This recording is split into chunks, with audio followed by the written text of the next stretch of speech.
అంటే అర్జునుడు గౌరవాన్ని కాపాడాడు. అక్కడికి వెళ్ళాక చూడండి ఎంతతో అయిపోలేదు.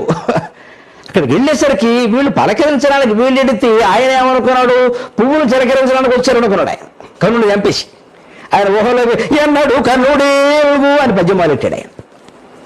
అప్పుడు ఆ పద్యం విని అర్జునుడు అంటాడు, ఈ అనగుండు కర్ణుడు గతించిన ఏ తలంచుడు కాబోలు అంటాడు. కాబోలు అయిపోతుంది ఇక్కడ, మనకి డోర్ అయిపోతుంది ఇక్కడ. ఇంకా లోపలికి రాకుండానే అంటే భ్రమల్లో ఉన్నవాడు మనస్సు అలా ఉంటుందండి. భారతం ఎంత గొప్పదో చూడండి.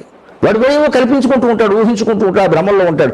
ఎప్పుడు కర్ణుడు చచ్చిపోతాడు అనుకున్న అర్జున చంపేసి వచ్చావు సంతోషం, ద్వారపాలక వెంటనే కిరీటముదేమో గంగారెద్దు నీళ్ళుదేమో నా తలకే దేవాలి. వాడు ఏం చేయలేదు, అక్కడ భయపడి వాడు వచ్చాడు.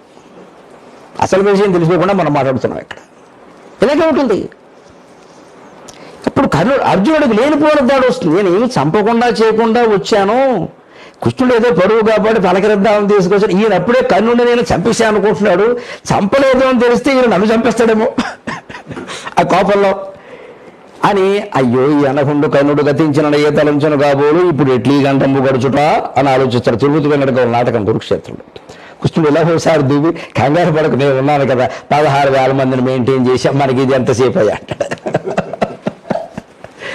అది ఎంతసేపు అయ్యా, నువ్వు రా నా కూడా రా, నువ్వు మాట్లాడక, నీది నాలిక నాది ప్రణాళిక కానీ అని ధర్మరాజు దగ్గరికి వెళ్ళగానే ఇంక అసలు వీళ్ళ మాట వినకుండా ఆయన ఇద్దరిని ప్రశంసిస్తాడు. నువ్వు అవతారం దశావతారం మూర్తివి, మా వాడు అంతకంటే పెద్ద అవతారం, ఇద్దరే కలిసి మొత్తం అయిపోయింది అనుకుంటే ఏం చెప్పాలో తెలియక అలా ఉంటే చివరికి మధ్యలో చావు కబురు చల్లగా అన్నట్టుగా వీళ్ళు చావు కబురు కాక చంపలేదనే కబురు చెబుతారు.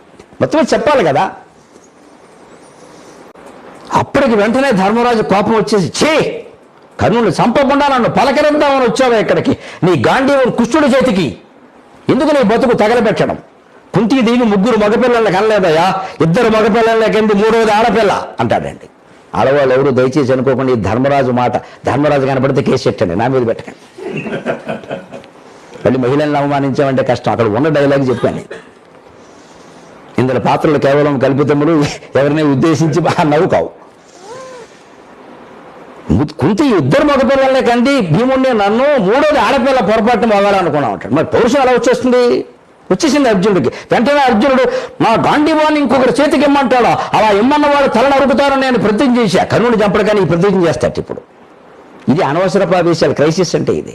వీళ్ళు కొడుకు చచ్చిపోతున్నారు. ఈ మాట కనుక కర్ణుడు తెలిస్తే వాడు యుద్ధం మానేసి ఇంటికి వెళ్ళి టీ తాగుతాడు. గొడవలు ఎదురబ్బా అయిపోయింది, వాళ్ళు చంపుకుంటున్నారు.